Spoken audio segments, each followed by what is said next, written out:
We started this series in 2014, and it was a grand success. There were audience, unlike what we see today, but the audience grew over a period of time, and I'm sure it'll happen again this year. This was originally conceptualized by Shanta Sarabjit Singh, who has not been able to come today because of her ailing health, and also she's out of town. We have now requested Shri Suresh Goel, who is amongst us as the curator.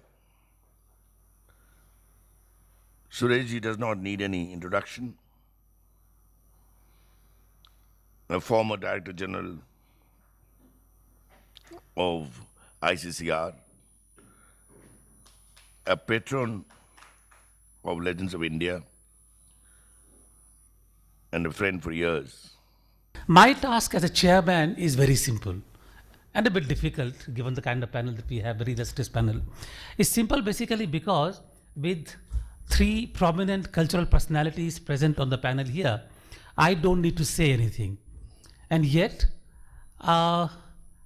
I don't know why, but it is rather expected that the chairman is going to say something very profound, whether he has something to say or not.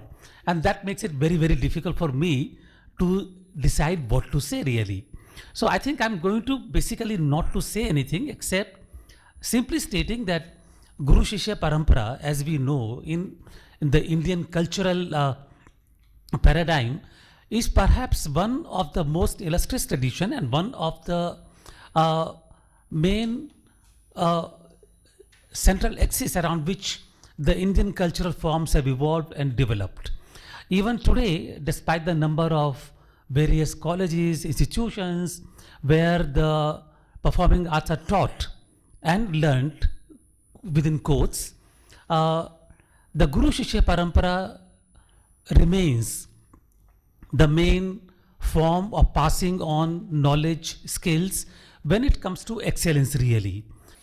However, I have always wondered that there are two systems in India which have no central authority, no validating mandate, no state support. And surprisingly, these two are the caste system and the Guru Shishya Parampara. I mean, there might be others I don't know of, but if you look at it, nobody has prescribed it, nobody has ordained it, there's no textual support, there's nothing. It's just a system which has gone on beyond all supports and all sustenances. Now, there are certain institutions, shall I say, certain relationships that we always talk about in very rosy terms and with a certain amount of reverence. One of them is the Guru Shishya Parampara. Where is the Parampara today? I don't think there is any Parampara. Guru Shishya, yes. But that too, I think, in a very diluted form. That's my opinion. You know, the Guru is supposed to be one who removes darkness and brings in light. That is what the word actually means. And what is this darkness?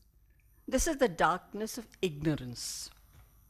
He takes away the darkness of ignorance and he shows you the light by indicating the route that you have to take to acquire expertise in a particular field.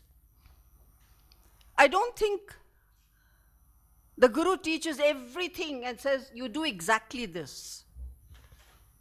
He sensitizes the student and he opens up the possibilities for the student to travel ahead on a particular road to be able to accomplish something later on.